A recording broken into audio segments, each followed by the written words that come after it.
Hi there guys, welcome back to another video, and in this week's video we're going to be discussing how and where we can find investors in 2021. On top of that, we're also going to be talking about how we can build that relationship and keep it going through the years, because it's one thing to get the investor, but it's a completely different thing to actually keep the investor over the years. So again, this is going to be a video where you can find them, how you can find them, and how you can effectively just keep a sustainable relationship with those investors that you can use time and time again. Now, before we start the video, we'd really appreciate it if you could just like the video, subscribe, and turn on your post notifications if you enjoy. Now, without further ado, let's just jump straight into it. So the first topic we're going to be speaking on is how you can find these investors. Now, investors are absolutely everywhere, and who knows where your next investor is going to be. But one of the main things that you really need to understand and work on is building your brand.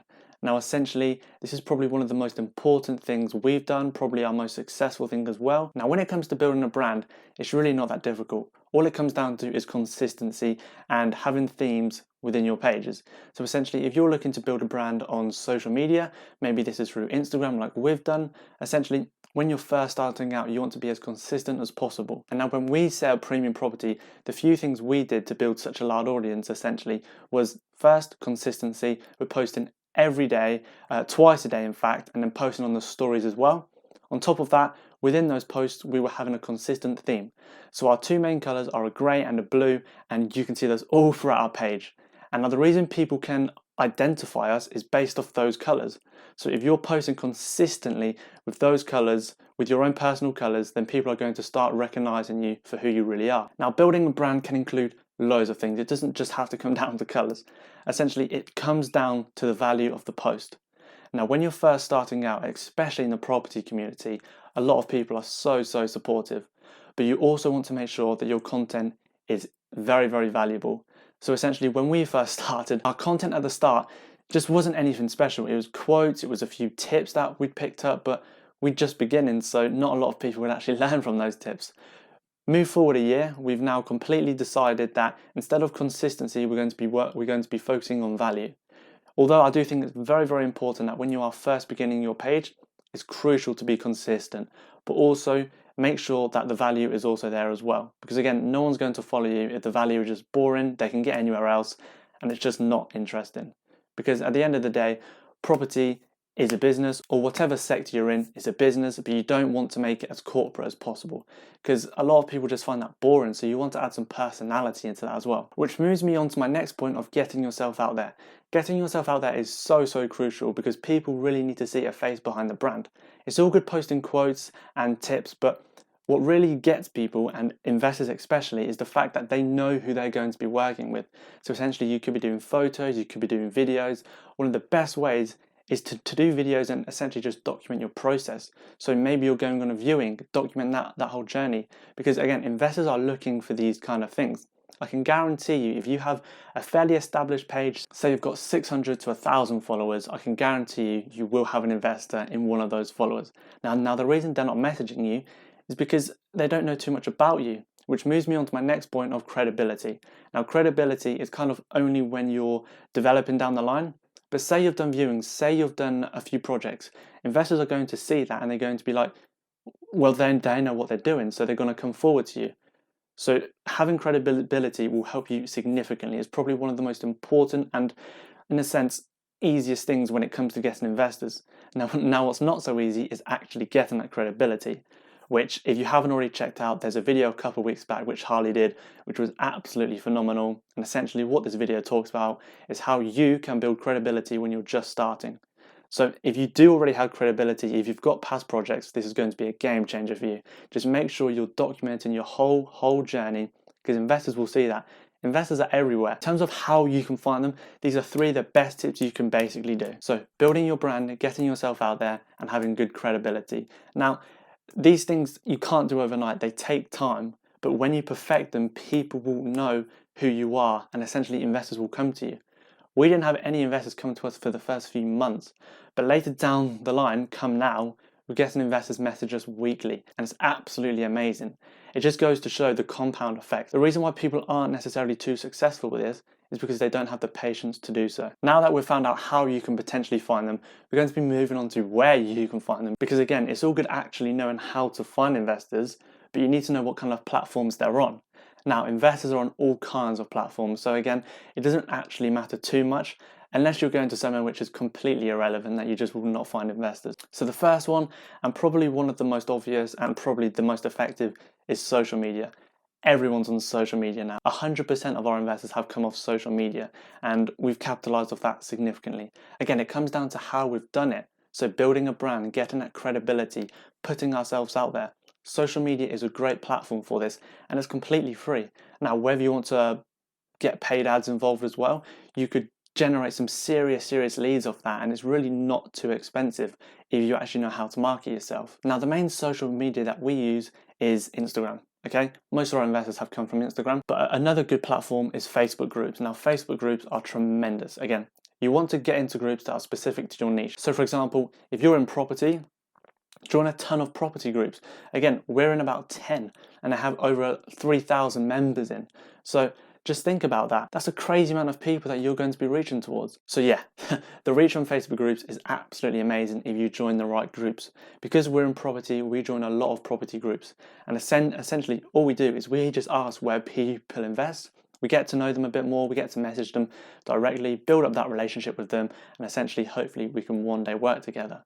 Now, if you're in a completely different niche, say you're not into property, just join different business group chats and try and reach out to people who are maybe looking to invest their money or don't want to leave their money in the bank. Again, it all just really comes down to your creativity and how you can essentially just help people. Now, the next method on where you can find these investors is in-person networking meetings. Now, again, this is quite difficult as in the times we are, there's not a lot of them going on, but I think they're starting to come back now, which is really good.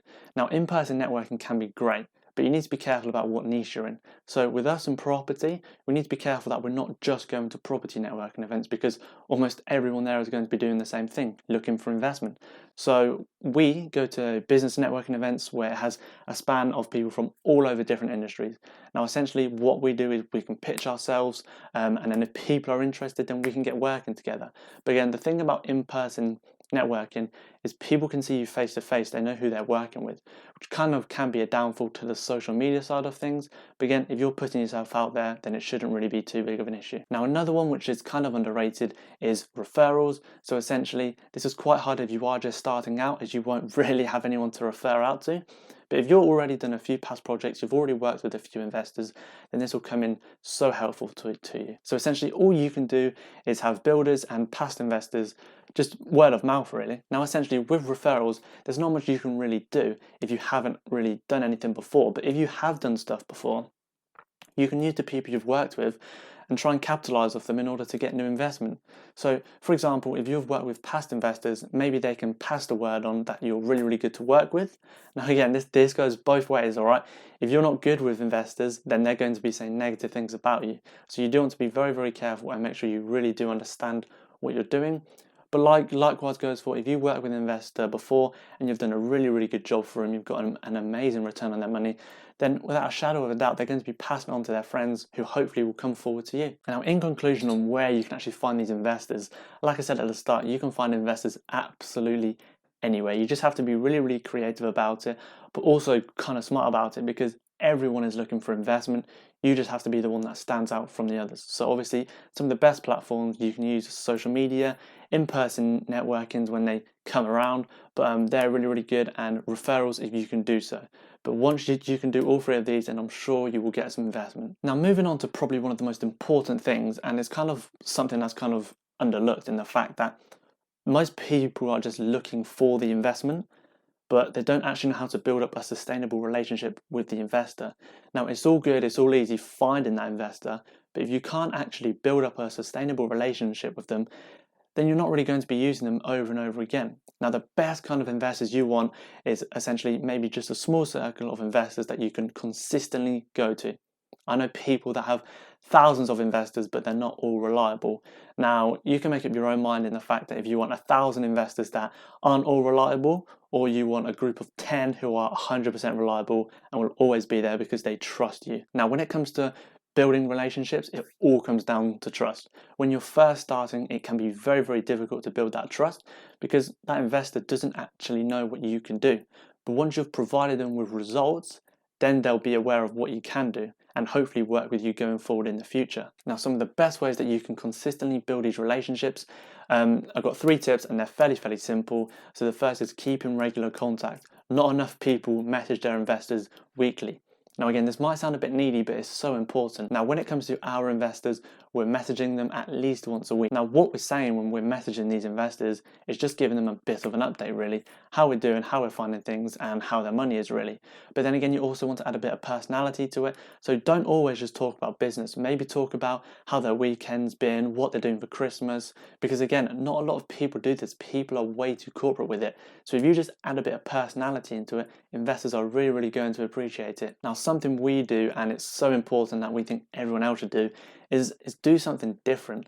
Now when it comes to different videos on how to find investors, almost everyone is the same, but when it actually comes to finding your investors, you need to be different. Now when it actually comes to building up that relationship with agents, you need to be thinking outside the box. You need to be really different. So essentially this could be something as simple as sending them Christmas cards or birthday cards. It's just something as personal as this, just to show your investor that they're not just an investor to you. They could essentially become a good friend to you. Because again, you don't want to make it too corporate, all right? These people are just normal human beings that just happen to have some money behind them. So essentially, by you just sending a 50p card to them to wish them a Merry Christmas or wish them a happy birthday, they're really going to appreciate this. And one thing that catches a lot of people out is basing off their personality. So when you've had that initial call with them, you kind of want to structure yourself around their personality. Now, again, you can alter this going down the line, but when you're first starting out, say for example, you jump on a call with an investor and he's very corporate, he doesn't joke around and he's not laughing at your jokes, you want to stick to that, because essentially if you keep joking around, that investor's just going to lay you off because he's not interested in you. But same goes for if you've got an investor who has a great personality, who kind of loves to have a joke about things, then use that and build a really nice relationship with them. Because when you actually base your personality off theirs, investors are going to relate to you and that trust is going to be built up significantly more. Now, to conclude, when it actually comes to finding investors, you just have to be really creative about it. Because like I said, everyone's looking for investors, so you just have to be creative, consistent, and just provide immense value. So again, when it comes to actually building the relationships, you actually have to just think outside the box. Now, you don't have to think too far outside the box, but just a bit differently. Again, send them a Christmas card, send them a birthday card, message them weekly about how their family's doing. It's personal things like this that will really help build your trust with these investors. But when it actually comes to finding this investment, so many platforms you can use. We use Instagram mainly and Facebook. They're really good. I know LinkedIn could potentially be really good as well. We've not tapped too much into that. But yeah, again, just capitalize off all these opportunities. There's so much opportunity out there. There's literally no excuses as to why you can't find investors. Now, say you're just starting, of course it's going to be difficult because you've got no credibility to back you. But you can still work with this, because that's kind of what we've done, in the fact that use your social media potentially as a way to find investment, post consistent value and show people that you're actually doing stuff. So if you're going on viewings, for example, record it, post it, just so investors know that you're actually out there doing the work, because then investors will actually come forward to you and hopefully you can both work together. In conclusion then, one of the best ways to find investors is definitely social media. You can reach so many people of that. You just have to be consistent, build a brand, and people will definitely reach out to you. Make sure people also know what you're doing. Again, you can't expect investors to come forward to you if they don't actually understand what you're looking for. That just wouldn't make any sense. And make sure you are attending those in-person networking events as well, as they are also very powerful. Now, one of the most important things as well is understanding that this is a patience game, okay? You can't get investors overnight. You have to build these relationships with them in order for them to trust you. Now guys, that's everything for this video. I hope you guys have taken a lot of value from this. And again, if you have any tips on how you can find investors, please comment below, as we'd all love to know.